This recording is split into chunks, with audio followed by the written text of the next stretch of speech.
हरिओम. लाओत्सेचा ताओबोध योगदास श्री जयगणेश जोशी यांचे प्रवचन. शब्द शब्द जपून.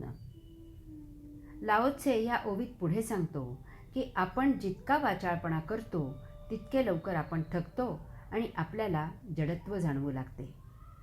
यास्तव एक एक शब्द फार जपून जपून वापरावा. शक्यतो मौनात असावे. आवश्यक असल्यासच देहबोलीने व्यक्त व्हावे. अत्यावश्यक असल्यासच कमीत कमी अक्षरे, शब्द, वाक्य बोलून व्यक्त व्हावे. मौन काये वाचे मने असे असावे. राजकीय मौन हे मौनाचे विडंबन आहे. अशाने कोणी महात्मा होत नाही. मौन जाहीर करायचे आणि सर्व विषयात हातवारे खुणा करून मत द्यायचे, लिहून संवाद साधायचा, याला मौन म्हणत नाहीत. अशांचा मौनातही रक्तदाब वाढतो, शारीरिक वजन वाढते. शहाणे लोक अशांना दूर करतात आणि त्यामुळे राजकीय वजन कमी होते. मौन ह्याचा अर्थ प्रत्यक्ष किंवा अप्रत्यक्ष कसेही व्यक्त व्हायचे नाही. कसलाही विचार मनात आणायचा नाही. देहबोली करायची नाही. अशाने माणूस आपोआप निर्विचारी होतो. अशांना शांती मिळते. देह निरोगी राहतो. त्या अव्यक्त अवस्थेत आत्मिक ताकद वाढते. देहात आत्मऊर्जा फैलावते. परंतु आपली परिस्थिती याच्या विरुद्ध आहे. जो जितका शाब्दिक पांडित्य दाखवतो तो तितका विद्वान म्हणून ओळखला जातो. भौतिक जगात बोलणाऱ्याची छाप पडते. असा मनुष्य कितीही खोटा आणि बेगडी असला तरी त्याचे ते असत्य त्या शब्दांच्या ढिगाऱ्यात झाकले जाते. अध्यात्मात रीतेपण हीच सत्य संपत्ती आहे. झाडाचे बीज जमिनीत आत खोल जाते आणि तेथे त्याला अंकुर फुटतो. जीवात्मा मातेच्या उदरी जन्म घेतो. उच्च साहित्य एकांतात लिहिले जाते. एकांतात स्तब्ध, स्थिर, स्थित, शांत, मौन हीच ध्यान समाधीची बैठक आहे. गुहा हेच जपाचे ठिकाण आहे. तेथेच महान सृजन होत असते. बाह्य जगतात गोंधळात फक्त गोंधळच घातला जातो. असे सृजन फक्त भंजनालाच कारणीभूत होते. कमीत कमी शब्द वापरणारा, मौन असणारा, शांत असणारा, स्तब्ध असणारा महासामर्थ्य प्राप्त करतो. कित्येक अशी उदाहरणे आहेत की महाविस्मयकारी शोध हे त्यांचा शोध थांबवल्यावर त्या शोधाच्या रीतेपणात लागलेले आहेत. अनेक कल्पना मौनात शांत बसल्यावर सुचलेल्या आहेत. मौनात सृजनक्षमता वाढते. मौनात प्रसन्नता प्राप्त होते. व्यक्तिमत्वात उच्चता येते. याउलट एक छोटासा क्षुल्लक शब्द, वेगळी देहबोली आपले शांत जीवन उद्ध्वस्त करतात.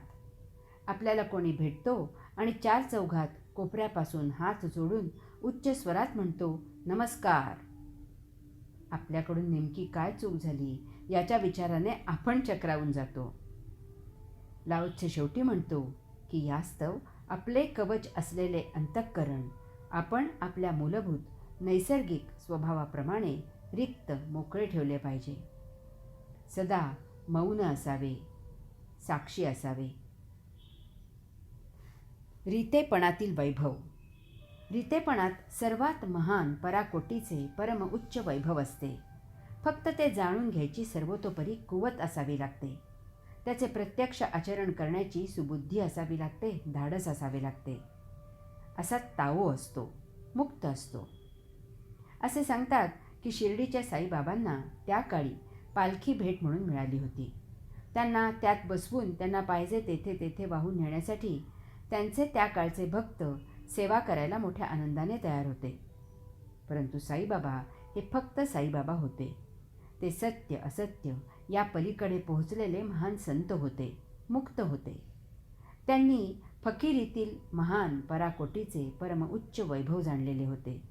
त्यांनी काय केले त्याचा पुरावा आजही शिर्डीला पाहायला उपलब्ध आहे. आजकालच्या नकली साईबाबांनी हे जाणून काही घ्यायचे असेल तर घ्यावे आणि अशांच्या भक्तांनीही काही समजून घ्यायचे असल्यास शिकावे. त्यांची ती पालखी आजही शिर्डीला वस्तुसंग्रहालयात ठेवलेली आहे. त्याखाली लिहिलेले आहे की या पालखीत साईबाबा कधीही बसले नाहीत. ही पालखी त्यांनी कधीही वापरली नाही. आज जेव्हा त्या रित्या पालखीचे दर्शन घेतले जाते तेव्हा नकळत साईबाबांना रित्या मनाने शून्य होऊन नतमस्तक होऊन नमस्कार केला जातो. आम्ही क्षणोक्षणी भरण्याची चढाओढ लावली आहे. रितेपणा आम्हाला माहीतच नाही. सकाळपासून सकाळपर्यंत नुसते भरण्यासाठी दिवस रात्र एक करत अथक न खाता पिता झोपता नुसते कुठेतरी खणून खणून खिसे भरभरून मिळवण्याचा भयावह खटाटोप सुरू आहे. आम्हाला सकाळ आणि रात्रच काय तर तारुण्य आणि वार्धक्य यातीलही फरक जाणवेनासा झाला आहे. मिळवता मिळवता कोलमडून मूर्छित होऊन खाली पडलो आणि कोणी दवाखान्यात नेऊन टाकले की कोणीतरी आठवण करून देतो की आता या वयात कामे पुरे करा.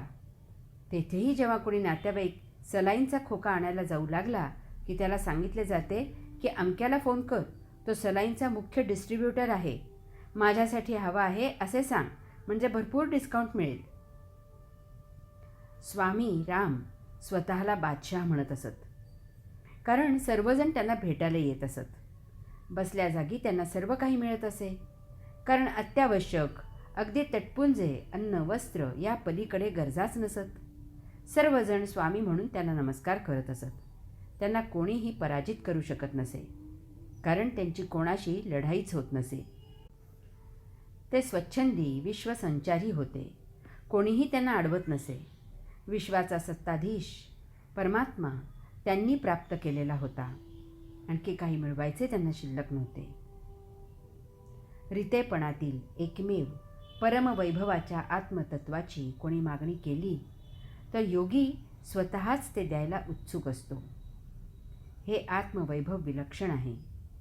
जितके द्यावे तितके वाढतच जाते. हरि ओम.